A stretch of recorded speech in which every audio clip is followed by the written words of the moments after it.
This is Greg Canty here, and welcome to the Win Happy podcast. Stay tuned for interesting chats with interesting people about winning their lives and being happy at the same time. This show has been brought to you by Fusion Communications.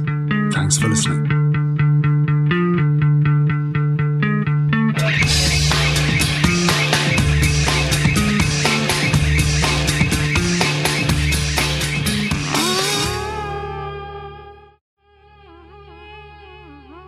Sometimes figuring out what you want to do in your life can be difficult, unclear and confusing. But sometimes it is crystal clear and there is no other path for you. Today I chat with super talented Fiona Kennedy, my old neighbour who was born to write and sing beautiful songs. On the podcast she chats about her new album Find Me and her life journey that had a number of twists and turns. Let's hear from Fiona.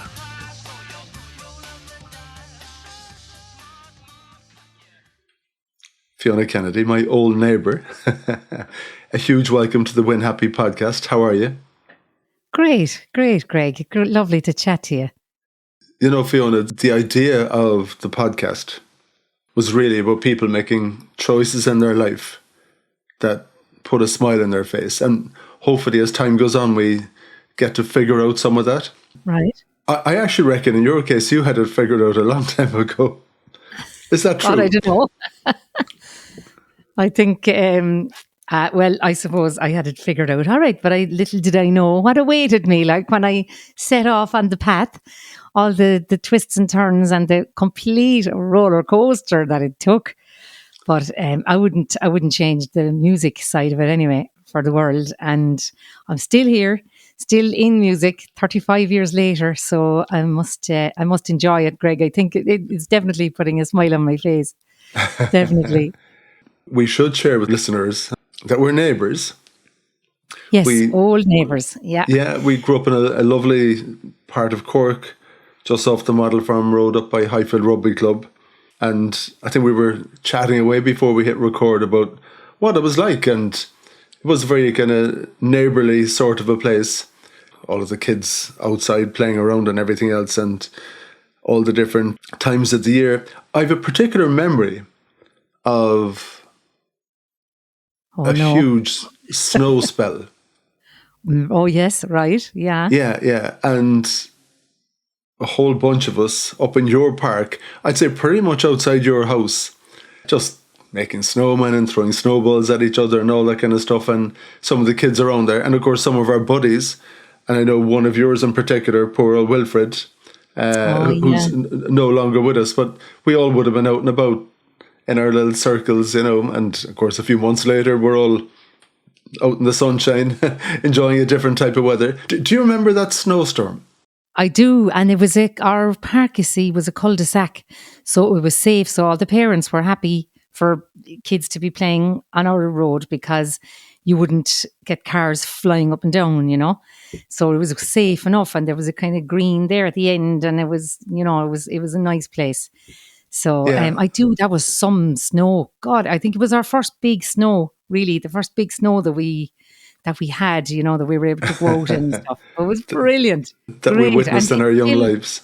Oh yeah, and like that whole area, I still live in that area, and it's still a very neighbourly place to live. You know, and you've got secondary school and primary school there. So, you know, there's a lot of kids in circulation and the rugby club, and it's lovely. It's a friendly, nice place to be, really.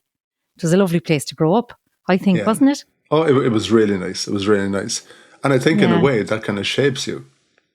Oh, it definitely does. Yeah, I often think that, particularly the way I remember, like, Mum used to go to, I don't know now, your mum was probably a little bit younger, you see, than my mum, and they had a coffee morning every month, or every week or every month, and when I remember, like, clearly being brought along to the coffee mornings. You know, before I started school, there was no play school or anything like that. So you'd be, you know, hanging around at home until you got to go to school, and you'd be brought to the coffee morning, and the parents were all lovely, and, you know, they really socialised with each other and looked out for each other's kids. It was a very nice place. Yeah, and a different time as well, Fiona, because at that point in time, pretty much all of our mothers would have been at home. I think that they all packed up their jobs when they got married. That was the thing in those days. Exactly. They did, yeah. And only one shop then. Mum used to go into Roche's stores on the number 5 bus and get the shopping and come home with all the bags. And I know, I remember somebody used to go down and help her up from the bus stop with the Roche stores bag. It was with the food inside in it.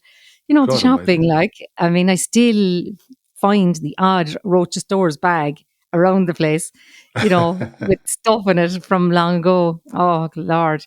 They were simple times, but they worked hard. But I don't remember Mum ever complaining or, she was always very, very positive. They all were.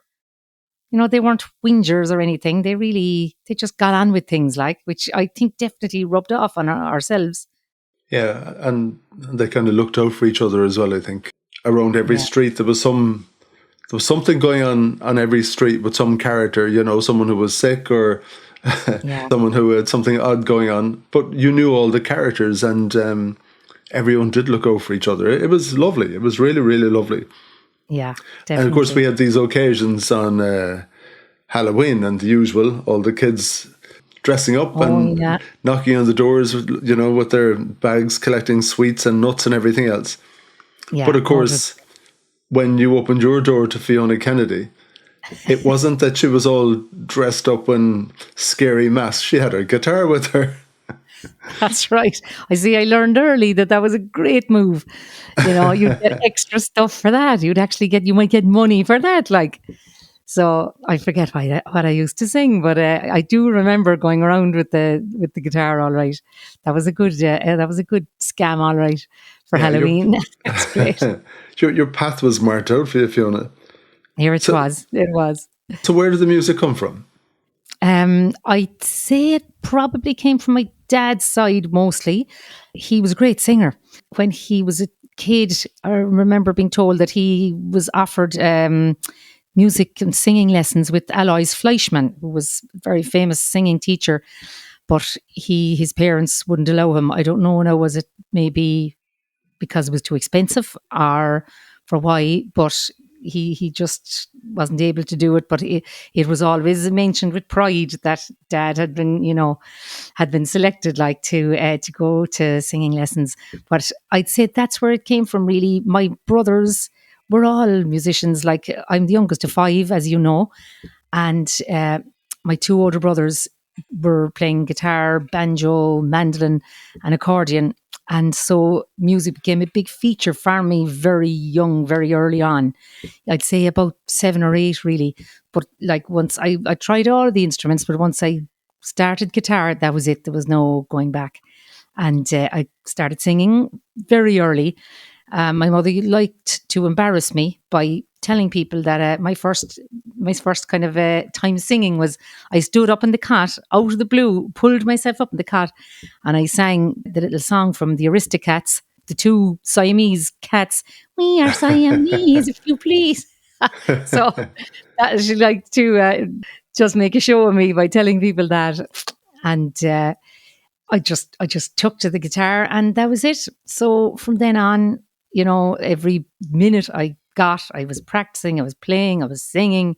Then in school, in our local school, it wasn't that usual for a girl to be playing guitar and singing. Nowadays, like, everybody's playing and the talent is fantastic. But at that time, it wasn't that commonplace.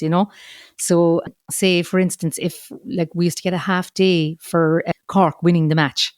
So we'd all be waiting for the team to visit the school, or the Lord Mayor would be coming around to give you a half day for the Lord Mayor's Day, or for Jimmy Barry Murphy would be coming up to the school to give us a half day because they won. Our And while neighbour. everybody was waiting and the crowd was getting restless inside in the hall, sure, they'd say, right, Fiona, you go up and do a few songs and entertain everyone. So that's how I kind of started. And I think, I'd go up and I'd play a couple of songs, and sure, I loved it. All the kids would go mad. Any owl Egypt could have played for them and they'd love it. So I kind of got a bit of confidence from that. And I remember those days clearly, and I still meet people from school and they say, God, I remember you singing Patricia the Stripper in front of the nuns in school. Sure, it didn't even dawn on me that it was an inappropriate song, the Christa Berg song. So, yeah. And tell me, in your house, was it just a case of you had the older brothers, there were guitars lying around the place? And was that just another item to fidget with that you were curious about, or would one of them have put you, on his lap and put the guitar in your hand, or how did that evolve? Yeah, I'd say I probably asked my brothers to teach me because I remember them teaching me. Dan, was the eldest of us, and Mick is my other brother. And Mick was a great singer, and yeah, they taught me. They taught me how to play, and then I used to play with them. And I used to, particularly Mick and myself, used to play all the time. Dan was more into the trad, and he went on to have he went on to become a teacher, but he gave it up to play music full time. And he was more into the trad, and Mick then was more into folk stuff, which appealed to me more. And I got a mix of the two, really. So Mick was kind of introducing me to Leonard Cohen and, Neil Young and all that kind of stuff. So I really got into that then. And once I started secondary school on, as I got older, it became a much bigger thing. And my parents were great. I mean, God, like mom and dad, they bought me a guitar. I remember a huge, big, flipping Eggman 12-string guitar dad bought from a guy up in Highfield. And, my first guitar, I thought it was the greatest thing. And it must have been so difficult to play. It was the size of myself, like, but I learned and I tackled it. And it was, a big, huge sound. A 12-string guitar is hard to play. And I flipping loved it. It was just wonderful. And yeah, they encouraged me all the way. They really did. They were great that way. And I got some singing lessons then from Monica Young. Do you remember the Youngs? I do, yeah. Monica Young was an opera singer, and she used to give singing classes then to the local kids, really. Just kind of casual classes, but they were wonderful. And that, I'd say, that really helped as well. So that was my kind of training, really. And the rest of it then, it just kind of took off then from secondary school on. So when all of your buddies were out playing and all that kind of thing, were you just happy out playing your guitar at home and singing and going to your lessons and everything else? No, I'd say I was out playing a fair old bit too. I used to just, you'd be home for your lunch in those days. You'd come home for your lunch at dinner time, and you'd have about an extra half an hour, 40 minutes. So I'd just play away during that time. And then at night, or when I came in from school, I'd play away. And yeah, and then, as I got older, then weekends I'd be playing. But I did love, I wasn't a kind of a loner in my room playing. I did enjoy, out and about. I'm a great one for the outdoors. I love being out. And I think I tried to encourage my own kids when they were growing up, to get out and about and out with dogs and that kind of stuff. Yeah. I enjoy nature very much. So I can't say I was the kind of loner listening to music at home. But it was never a chore for you, certainly, anyway. That was total pleasure, no. Was it? Oh, God, total pleasure. Yeah, absolutely. Oh, yeah. Definitely.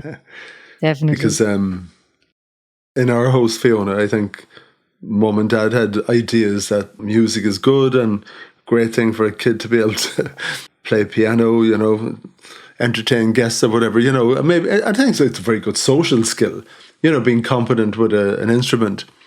Yeah. So we were packed off to piano lessons, myself and Laura, my sister, when I was 7.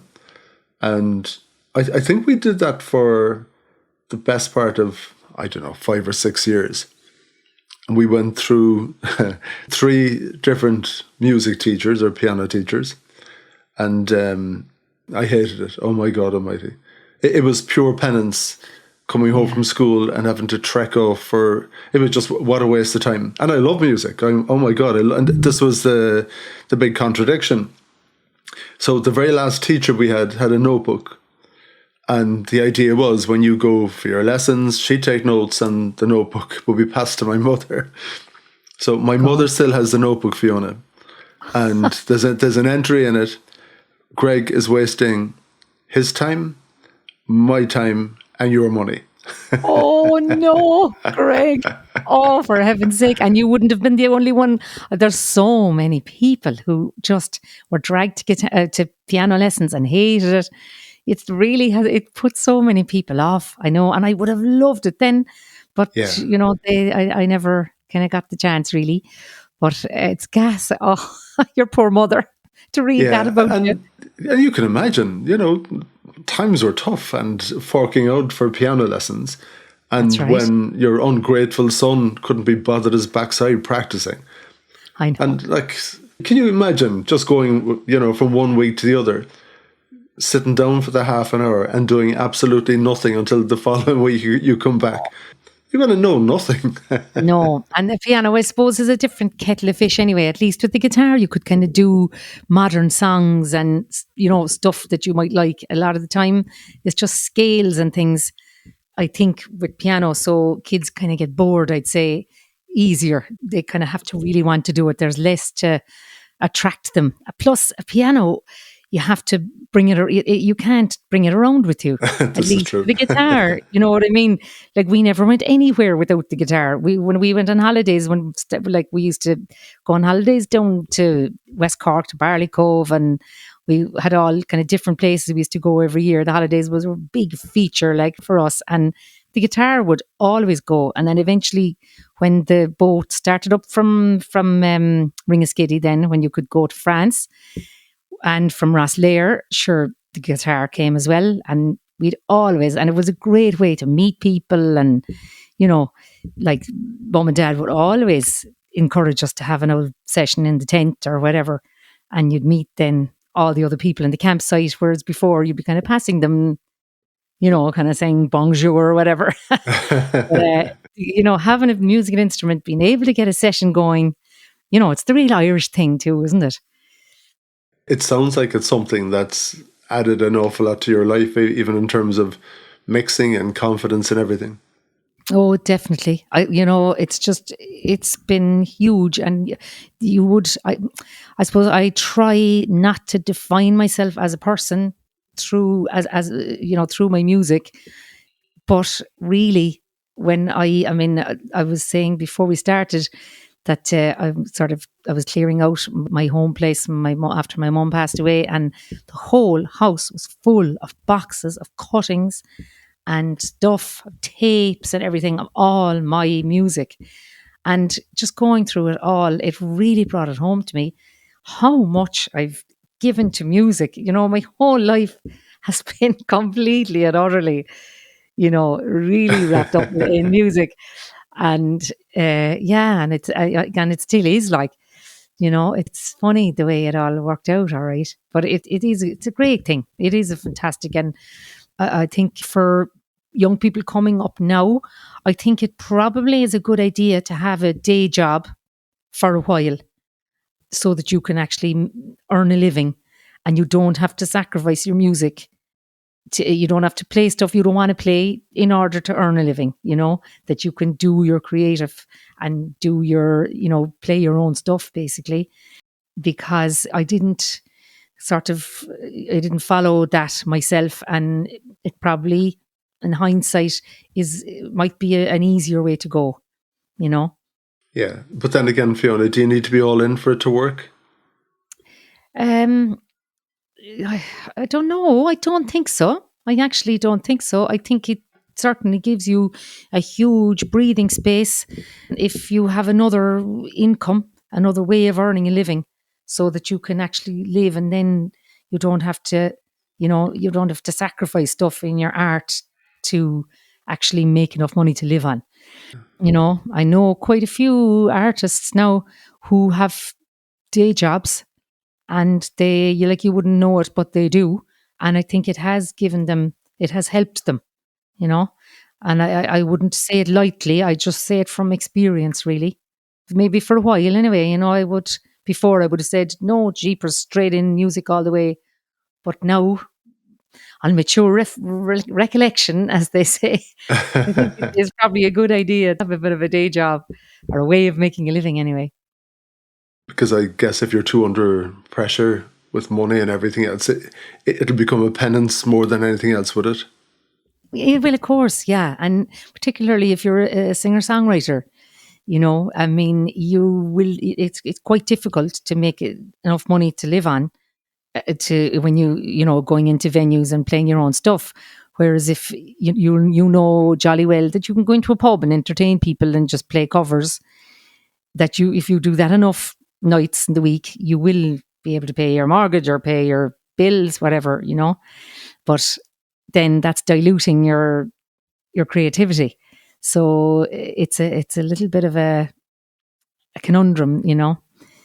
That Yeah, yeah, you kind of work the numbers and you don't have to try too hard to do it. But I recall just before Christmas going to a gig in Kinsale in a tiny little venue, a fairly well-known Irish artist, living in the outskirts of Dublin. He travelled down for it. Tiny venue, no, I'd say no more than 40 people, Fiona. yeah, And that was a Friday night, and you wonder, well, okay, maybe he did the same on a Saturday night. 40 people by 15 euros or whatever it was, the travel and everything else, and your equipment, and yeah. And this kind of would be a full-time artist pretty much. yeah. Like, that's impossible, isn't it? It is Absolutely impossible. impossible. I've lived it for all these years. Like I've lived it. It is impossible. It's really, really difficult. And if you're a woman and you have children, dreadful. And the other thing is that it's quite difficult to come back from playing in pubs then to come back, and your credibility can be lost as a serious artist, as an artist, your credibility is compromised, I should say, is a better way of putting it. So the whole thing like is tricky enough. But I Yeah, think so there's a lot more help now for artists. There's grants and stuff you can apply for. No, they are difficult to get, but there are a lot more supports for musicians. I must say nowadays, a lot more. And I am very grateful for them. It's wonderful. I came through when, like, just being a musician was like, my parents didn't want me to be a musician. They loved what I did. They thought I was brilliant, whatever. But like, they made me go to college and do a degree in languages that I'd have something to fall back on. And it came in very handy when I was pregnant and I couldn't gig. Then I did teach, and it was fantastic, and I really enjoyed it. But you go into a bank looking for a loan, whatever, they're not too happy to see a musician. I don't know what it's like nowadays, but in my day, it wasn't easy. yeah, So and no wonder, because they know they're not fools. They know that that's not a yeah, regular income. well, that's And that's where the word gig comes from. God is good. That's what it stands for. is Yeah. it? So yeah, God is good. It's an old one. Yeah. Yeah, God, I didn't realize that at all. There So you. that decision, Fiona, to become a full-time musician, when did you make that, or was that made the whole time? And was it a case of, will I do the odd bit of other work from time to time? It was. It was made the whole time, Greg. Exactly. Absolutely. I went through college. I did well in college, and I did a higher dip in teaching and everything. But like, I was playing all through college. I was putting on gigs in the Courthouse Tavern. I used to get songwriters in there, and I'd be the host, and I'd do my own stuff. And then I'd have a different guest artist every week. And, I had put up the gear myself, and I do the door myself and do the sound. And it was great. Like, and you could do that. And the Washington Inn, I used to do it as well. That's still there. The Courthouse Tavern, I think, is called Brewdog these days. It's had many Yeah, incarnations. But yeah, then after college, I was kind of playing full time around Cork, really, for about a year. And then I kind of got my big break, really. I got a lot of attention on myself when I won Screen Test, which was the big talent competition. It was the kind of first X Factor type of show on RT. So that kind of really put me under the public spotlight. So from then on, my parents knew, right? There's no going back here now. Like, oh no. And you would be worried, wouldn't you? And in particular, when it's your daughter, I think. I think so, yeah, definitely. And I mean, it was always a question of, you have to make a living. I mean, that was what we were brought up to be able to fend for ourselves, and you have to. whatever happens, you have to be able to put a roof over your head and, be able to provide for yourself. I mean, obviously, mum and dad now would, of course, look after us, but, we were taught as adults that, it's time to go out now and actually you got your education, you're fully educated, right, come on out. You've got to make a living. So I did. I mean, I did make a living, and they were thrilled. I mean, they were delighted when I won the show, and everything was fantastic, really great. But it was a funny time in Ireland in the music. My parents were not connected to the music industry in any way, and I didn't have any contacts really. But it's just kind of the show band era was kind of waning at that point. And that was like a lot of the offers I was getting was from people wanting to put a show band around me or wanting me to do covers and, go tour the country singing covers basically. Of course, I was dead against that. I wanted to do my own thing and I was going to be a singer-songwriter and I wanted to play my own songs. But sure, I didn't have enough experience for that. I didn't have anything behind me to set me up doing that. So I set off. I had no PA, no gear or anything. I played a lot of gigs around the country, borrowing PA. I had no car. I'd be getting buses and all that. And really, I should have moved to Dublin, but I didn't want to. I didn't know anyone in Dublin. So I just decided to say to hell with it, I'll go to America. I couldn't go to London or somewhere a little bit close. So I went off to New York. And the rest kind of was history, really. I went over there and kind of started all over again. And that when I was in Ireland, I had a good backing. I had a lot of, when I won this show, there was only one channel on TV at that time. So most so we of the had to country watch it. was. Yeah, so you had to watch it. Like E.P. Fallon was one of the judges, and he was really controversial and he used to say awful things about people, There was an adjudicating panel and everything. And it was just gas, like people had really got drawn in and it was very non-PC, They used to say, God, listening to that crowd was like sticking your head in a bucket of soup and all this kind of things. Stuff you couldn't say nowadays. But what do they say about you, Fiona? Sure, he said I was brilliant. Of course. I had a pair of skin tight pink jeans. And I remember after the gig, he said, where'd you get those pink jeans? And I was like, for God's sake, don't tell me that's why you voted for me. But, look, it was great. I brought out my own single then. I brought out like the song I sang for the final. There was a heat and there was a final. And I sang a song called Don't It Make My Brown Eyes Blue, which was a Crystal Gale classic. And I kind of made it my own, really. I gave it a big gospel vibe. And really, from a business point of view, I should have brought that out as a single. But of course, I wanted to do my own stuff. So I recorded 2 of my own songs. And at that time now, it was a vinyl single, a little 45. So I went away. Declan Sinnott produced it. He was playing with Mary Black at the time. He produced it. And I remember having to go over to England to get it pressed. You couldn't get anything like that done in Ireland. So off I went, got this pressed and everything. And it was about, I think I was 20 or something, and got it done. And boxes of them duly arrived at home. And that was my first recording. Yeah. Do Yeah. you still have access to that? Do you still have a digital copy or whatever? No, I don't. I have it. I actually have I still have the 45. I still have it. Yeah. And then I went on and I had my own TV show on RTE. I had an hour long TV show again. No, it was great to have it. It was amazing, but it wasn't. They wouldn't let me do any of my own songs. I mean, I was very much, an ingenue. Like I was doing what I was told, really, and I couldn't have the guests that I really wanted on the show.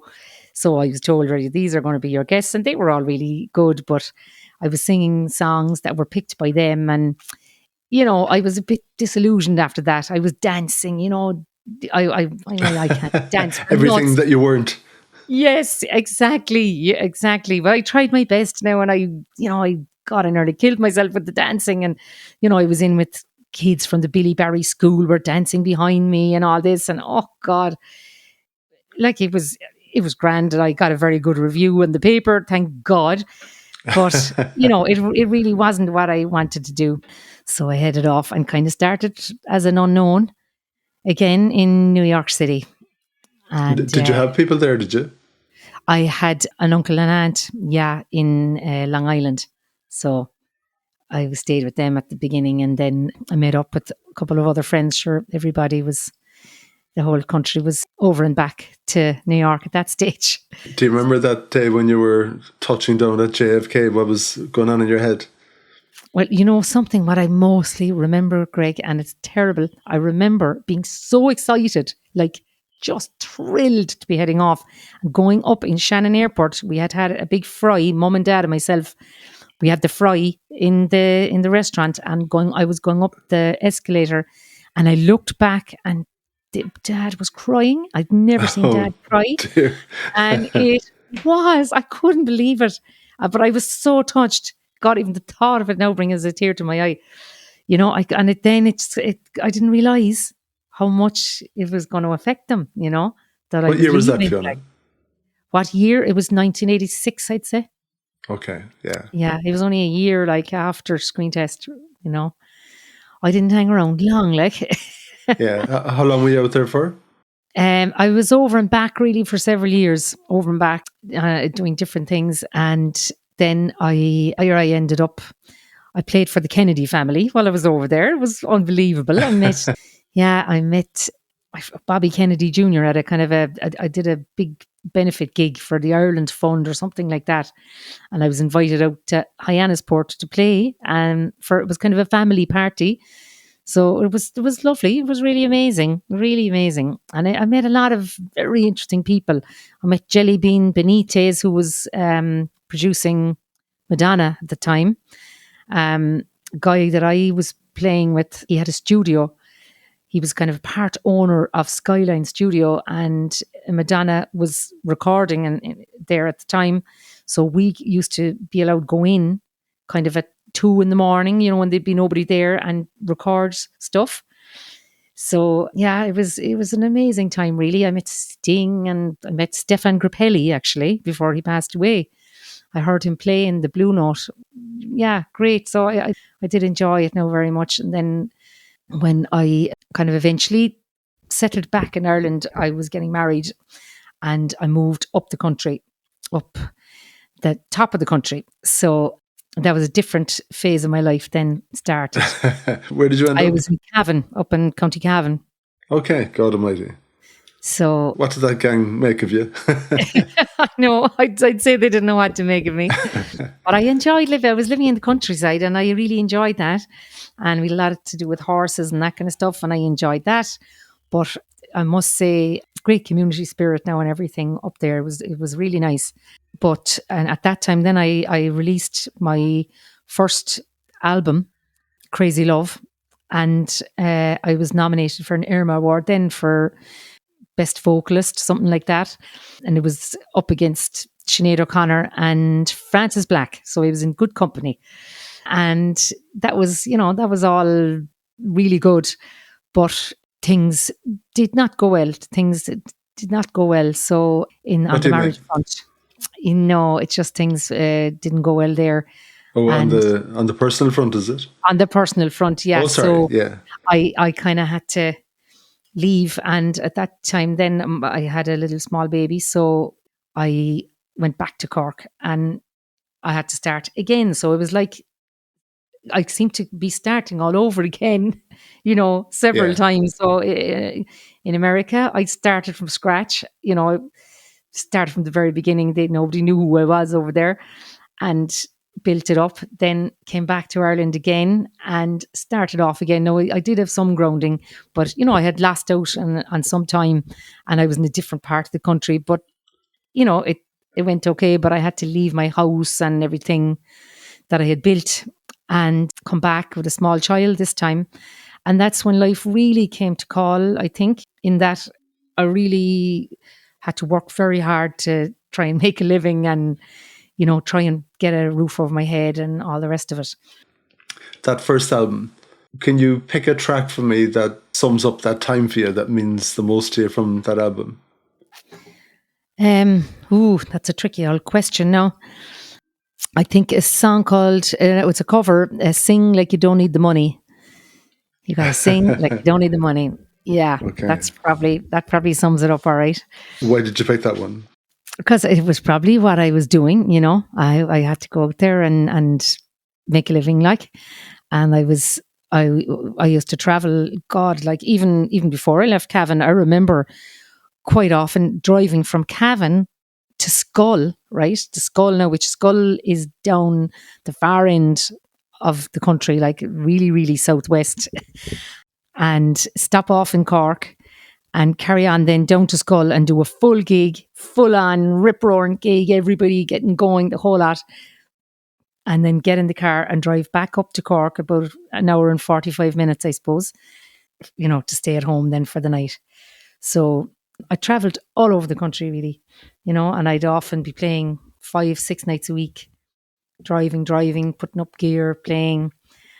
And when I moved back to Cork, then my mum was great and she looked after the baby for me, and the baby would stay with her overnight and I'd be off doing the gig and come back, pick up the baby. I was renting a house, and yeah, they were tough times now, I must say. They were hard, but that they were, you know, I got very close to my parents that at that time. They really, really helped me a lot. Yeah. And your husband at that point, or your partner, whatever, was he in the music industry? Oh God, no, no, no, not at all. Yeah. No. We were. Because I imagine, Fiona, I'm just following my own curiosity here and my knowledge of, musicians, and I've loads of friends in music and everything. I'd say it's difficult to have a relationship with someone in music because it's so sporadic, and everything that you're describing. I can imagine, what are we doing at the weekend, love? And you're like, well, I have I'm a playing gig. here and I'm playing there, and here's the baby, and it's two different lives nearly, isn't it? I can imagine it's all very attractive and new and sparkly at the beginning, but there's a reality to that life, it's a difficult life. Yeah, there is. You both of you have to be on the same page. Yeah, yeah. Definitely. Oh, definitely. Yeah. I mean, I am now remarried to Andy, and we are definitely a team. And Andy just loves coming to the gigs, and he's great. Like, he knows all the songs, and he's really, really a great support. But again, it's easier when the kids are grown up too. A lot easier. Yeah, and life is difficult regardless when you have young babies, isn't it? It doesn't matter what you're doing. It's a challenging time. It is. It is a very challenging time. Yeah, it is.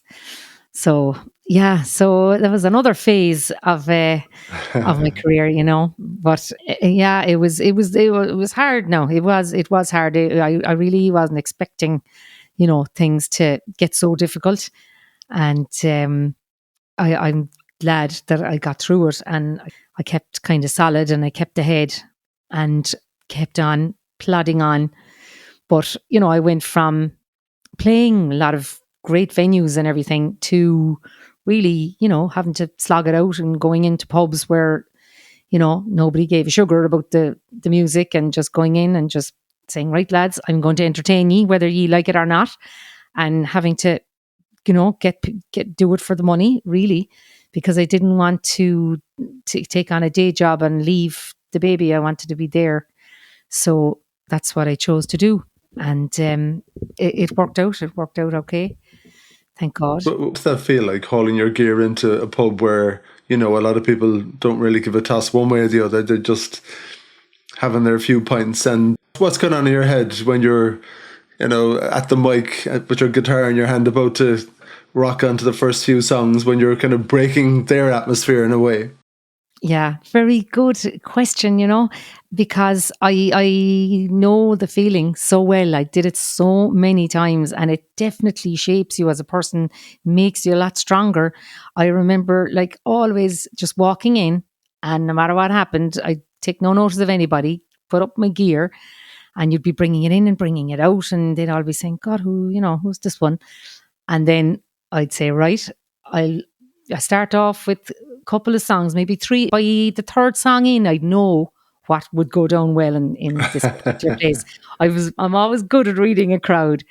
So I always felt confident in been able to entertain them. I don't know where it came from. Maybe just from growing up doing this so much.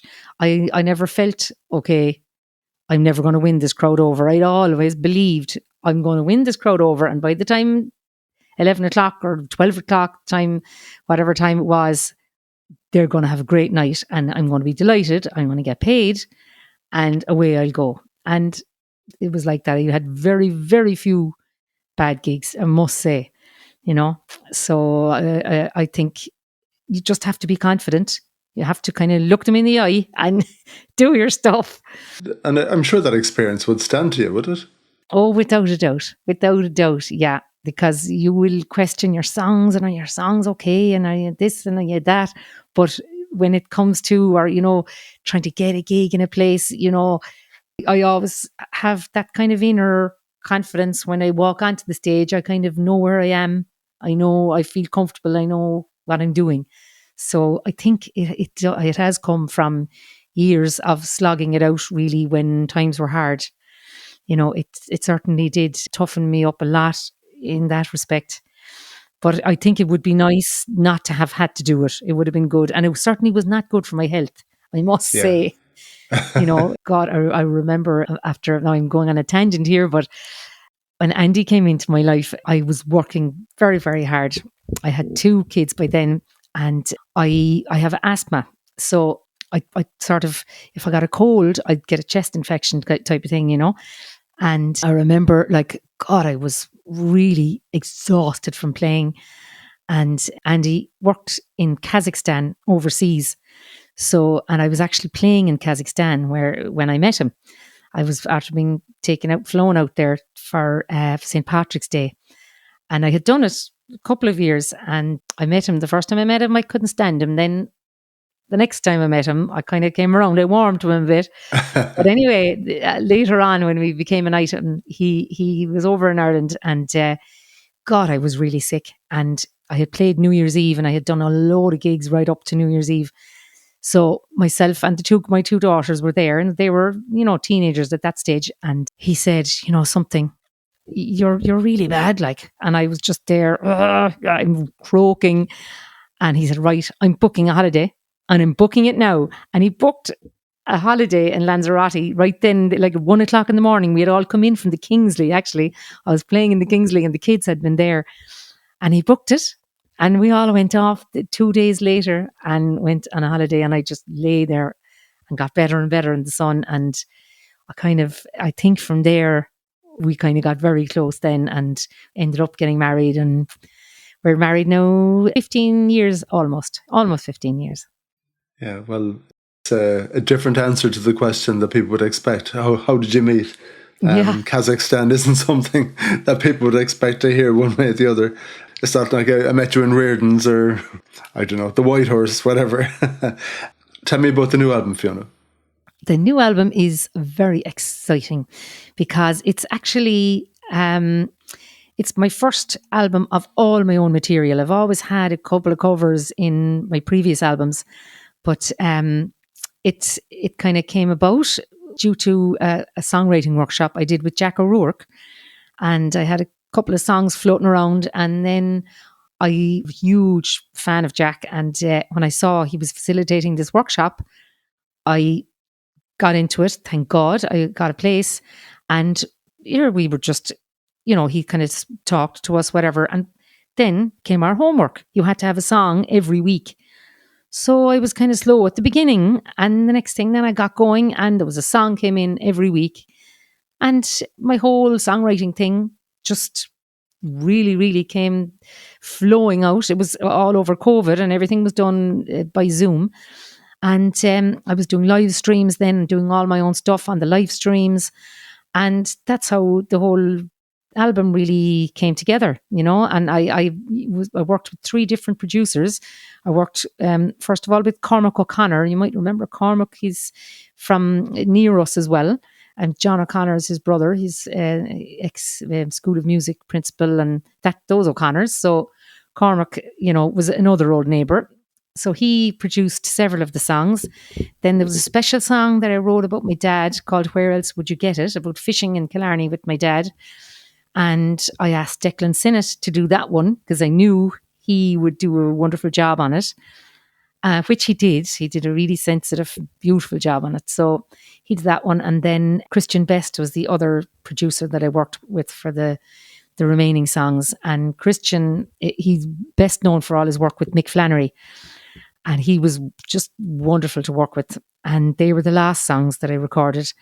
And they came out just, really, really well. I was really happy and enjoyed working with all three producers. So it's a nice mix. And surprisingly enough, even though there are three different producers, the songs really fit into each other, I feel. I felt they sit well together. And I'm just, I've got a tour now coming together. We're going Belfast, we're doing Monroe's and Galway, we're doing Sea Church on the 5th of May in Ballycotton. And the launch is sold out in Collins, which is wonderful.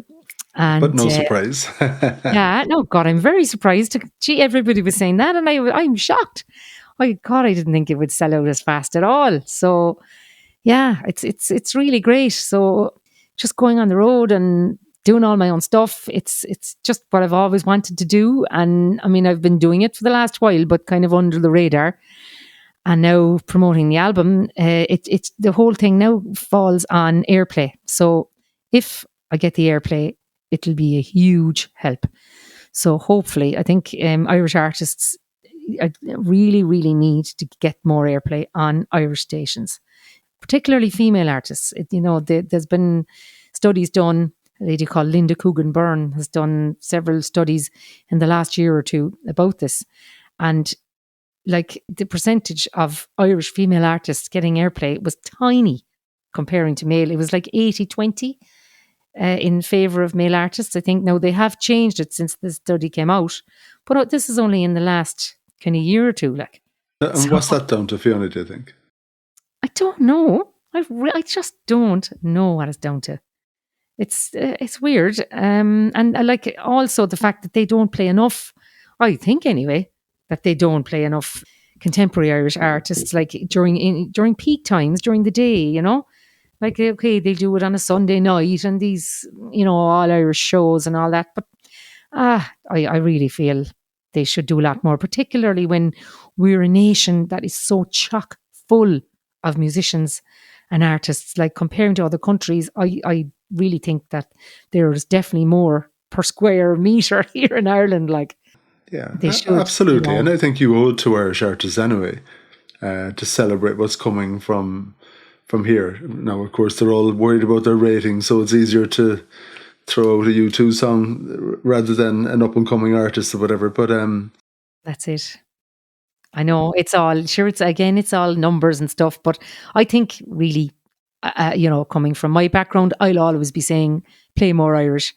But I can't complain. In fairness, they are very approachable, and comparing to a lot of countries, they are, as I say, approachable, and you can sort of meet DJs and you can talk to them and they will help you if they can. Yeah. So in that way, it is a good thing, So the album is called Find Me.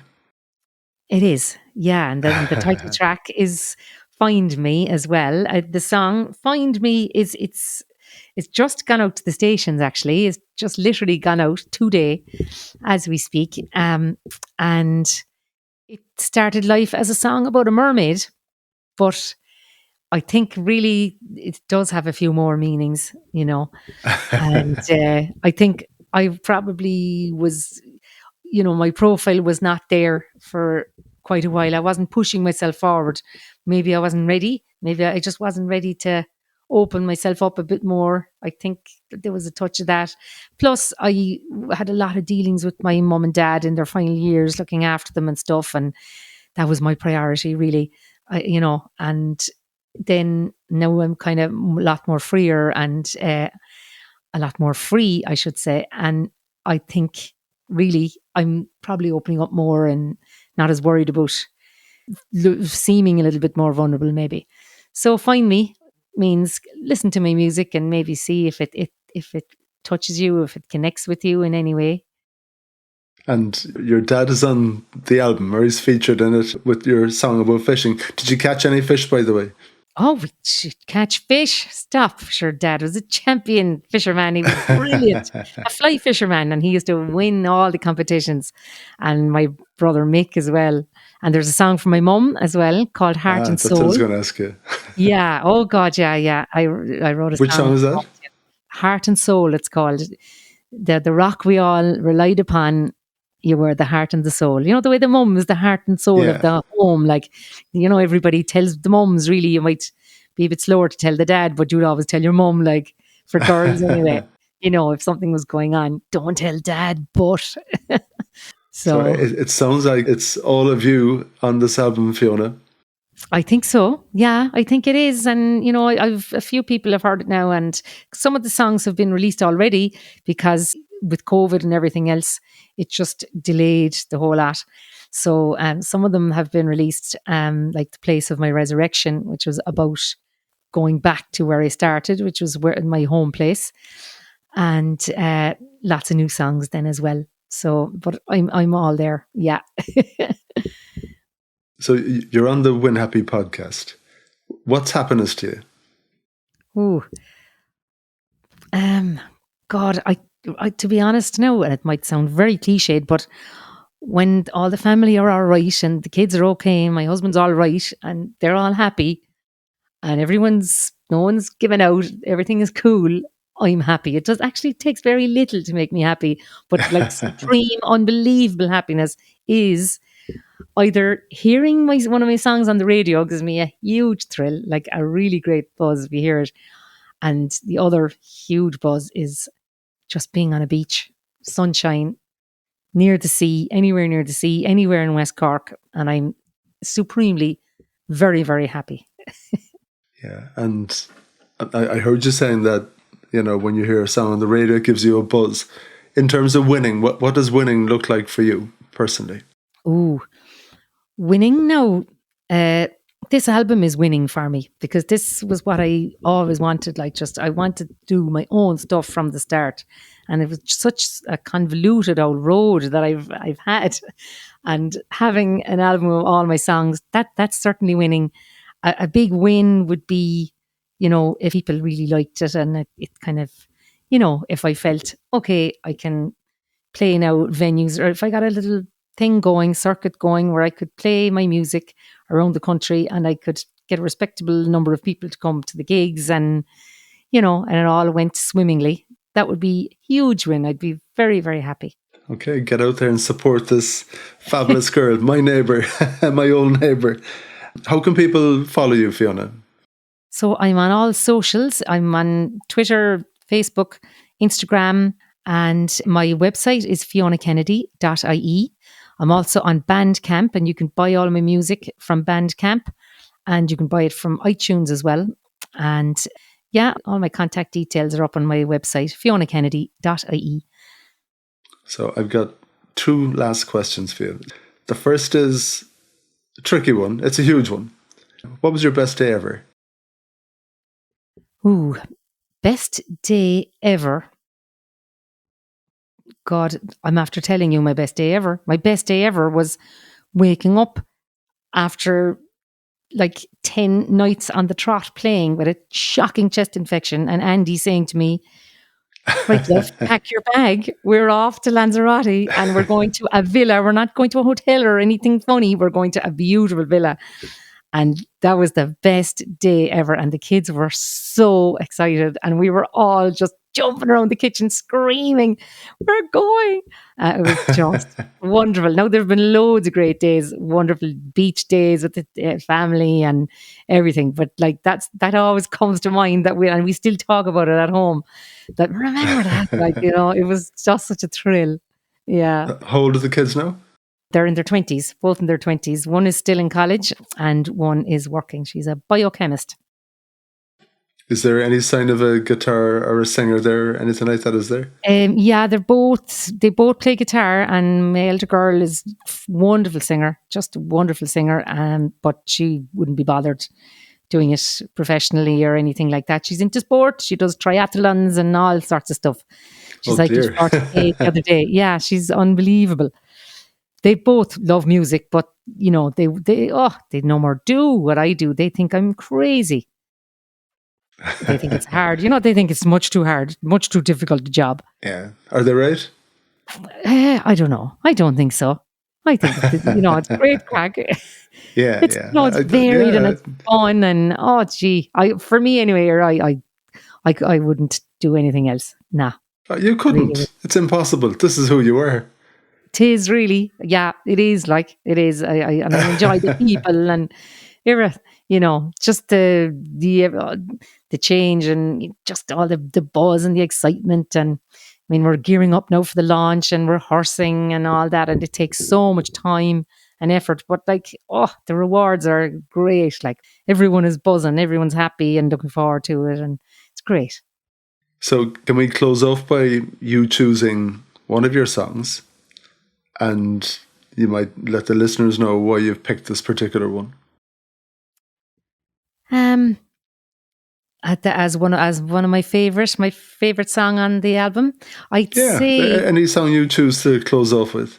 yeah, I think All Together Now. All Together Now. That would be the song. Why are you choosing that one? It's just, I think the song, it kind of encapsulates my life. That I'm always happy when the people that I'm entertaining are happy and we're all together playing music. People are singing along. I'm playing the guitar and singing. Everyone is happy. It's a kind of it's a connection, that energy between us all. It's good energy, and it's I suppose it's appropriate for the Win Happy too, because it's a happy win. We're all together. We're all singing along. Things are all right. Nothing shocking is happening. When you're in a gig and you're having fun, you're all right for a while. That sounds like winning happy, Fiona.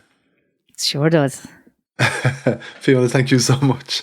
And best of luck with the album. Best of luck with your gigs and the gig launch and everything. Hopefully I get to see you somewhere along the way. Thank you, Greg. Yeah, come to see Church on the 5th of May now. That'll be a lovely one if you're off. It's a Friday night, I think. So if you're off, let's do it. Brilliant. Yeah, Fiona, take it easy. Thank you so much. Thanks very much, Greg. It was a pleasure.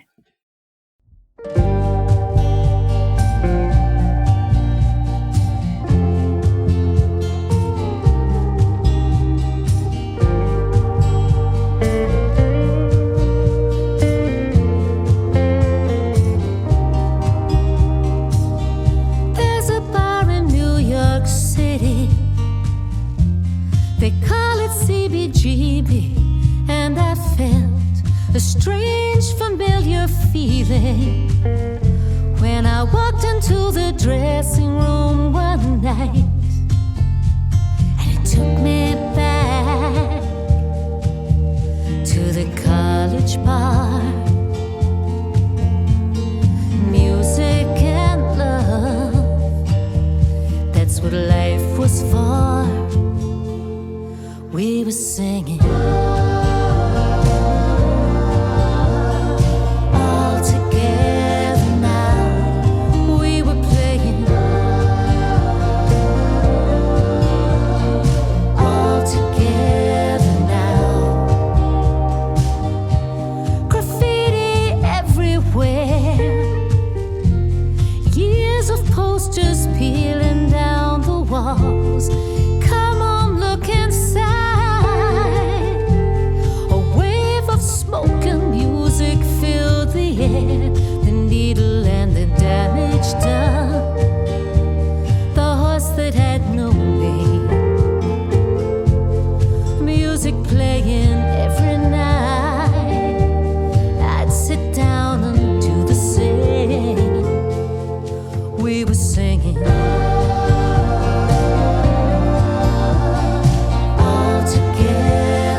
Thank you for listening to the Win Happy podcast, which has been brought to you by Fusion Communications. If you'd like to get in touch, feel free to send me an email at greg@fusion.ie. So until next time, take it easy.